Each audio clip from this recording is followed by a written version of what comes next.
The clash between Darren Stewart and Kevin Holland is slated for September event, so let us put on a brief analysis. Kevin the Trailblazer, Holland, second degree black belt in Kung Fu, black belt in BJJ, riding a score of 18-5, and he is the former XKO welterweight, middleweight champion, and a guy with a lot of titles in amateur competition. One performance of the night against Joaquin Buckley.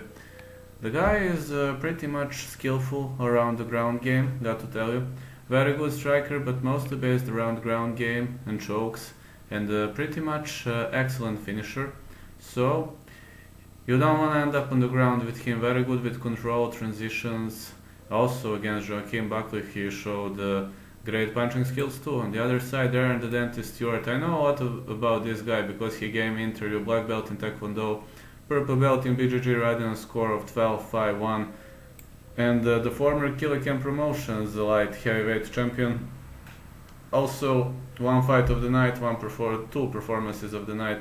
Very great finisher and very intelligent fighter. Also, extremely good on the ground. Against Maki Pitova, caught him. I saw his wonderful guillotine, and after that Bartosz Fabinski loss, this guy changed his fighting style, you know. He told me that he worked a lot on his fighting style, that he recovered, bounced back, worked a lot on his cardio, and this new version actually of Darren Stewart is something we want in the UFC. Definitely something we want.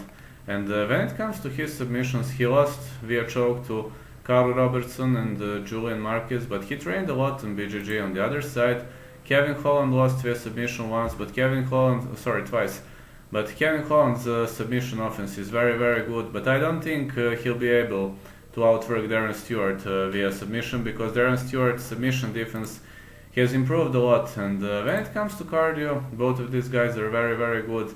Kevin Holland is a very tough dude, considering he fought Alessio Di Chirico with an injured shoulder, injured arm, and he was going forward, you know, and he was doing a great job against that guy. So I got to say it was a very much wonderful performance. So this is going to be the clash of two very tough guys, and looking back at this, I believe Darren Stewart is slightly better in the stand-up. When it comes to ground game, Kevin Holland is very good, but I think they're both evenly matched, because Darren Stewart advanced a lot, built a lot, worked a lot on his muscles, you know, on his power, stamina. Unfortunately, he was quarantined for 2 weeks, but I believe he'll prepare well, and this is the version of Darren Stewart that could go high in the UFC. So right now, I believe Kevin Holland is in an excellent shape, but Darren Stewart is also in a good shape. If the fight goes to judges' scorecards or decision, which I believe it's going to happen, I think Darren Stewart has slight advantage. On the ground, slight advantage to Kevin Holland. Clinching, they are kinda even. Punching, Darren Stewart. So I believe Darren Stewart is going to win this fight, but it's gonna be a hell of a scrap, and it's gonna be a very hard fight to predict.